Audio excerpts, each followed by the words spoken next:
नमस्कार, welcome to सोच India.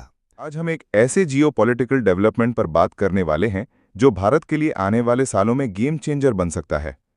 China के well known strategist Shaun Rein ने एक इंटरव्यू में वार्न किया है कि जैसे यूनाइटेड स्टेट्स ने पहले जापान और फिर चाइना को कंटेन किया था, वैसे ही अब इंडिया उसके रेडार पर अगला बड़ा टारगेट हो सकता है। इस वार्निंग को समझने के लिए हमें पिछला कॉन्टेक्स्ट देखना होगा। 1980s में जापान एक इकोनॉमिक सुपर पावर बन रहा था, लेकिन प्लाजा अकॉर्ड के जरिए अमेरिका ने येन का वैल्यू आर्टिफिशियली बढ़ाया, साथ ही जापानीज एक्सपोर्ट्स पर हेवी ट्रेड रिस्ट्रिक्शंस लगाए, जिससे उनका मैन्युफैक्चरिंग सेक्टर और इकोनॉमी दोनों डेकेड्स तक स्लंप में चले गए, जिसे आज हम लॉस्ट डेकेड्स के नाम से जानते हैं। 2010 के बाद अमेरिका ने चाइना के ऊपर भी इसी तरह के स्टेप्स लिए। पहले करेंसी मैनिपुलेशन के एक्यूजेशंस, फिर 2018-2019 में ट्रेड वॉर, जिसमें हंड्रेड्स ऑफ बिलियंस के चाइनीज एक्सपोर्ट्स पर टैरिफ्स लगे, हुआवे जैसी कंपनीज पर टेक बैन्स और इंडो पैसिफिक अलायंसेस के जरिए मिलिट्री एनसर्कलमेंट।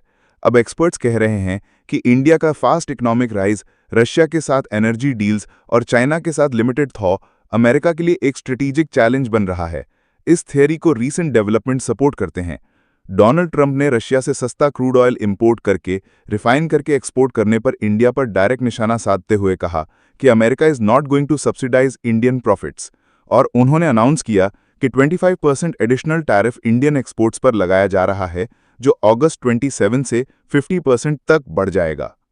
इसका डायरेक्ट इम्पैक्ट $87 बिलियन के बाइलैटरल ट्रेड पर पड़ेगा, जिसमें James and jewellery, textiles, leather goods, pharma और आईटी सर्विसेज सबसे वल्नरेबल सेक्टर्स हैं। मॉर्गन स्टैनली और जेफरीज जैसे फाइनेंशियल इंस्टीट्यूशंस के एस्टिमेट्स के मुताबिक अगर टैरिफ्स फुल स्केल इंप्लीमेंट हुए तो इंडिया की जीडीपी ग्रोथ शॉर्ट टर्म में 30 to 80 बेसिस पॉइंट्स तक गिर सकती है और एक्सपोर्ट ओरिएंटेड इंडस्ट्रीज में जॉब लॉसेस का रिस्क है। इस बीच एक और इंटरेस्टिंग डायमेंशन है। इंडिया और चाइना के बीच रीसेंट पॉजिटिव सिग्नल्स जैसे कैलाश मानसरोवर यात्रा का रिज्यूम होना, ग्रेविंग राइट्स डिस्प्यूट्स में पार्शियल रेजोल्यूशन और डायरेक्ट फ्लाइट्स की वापसी।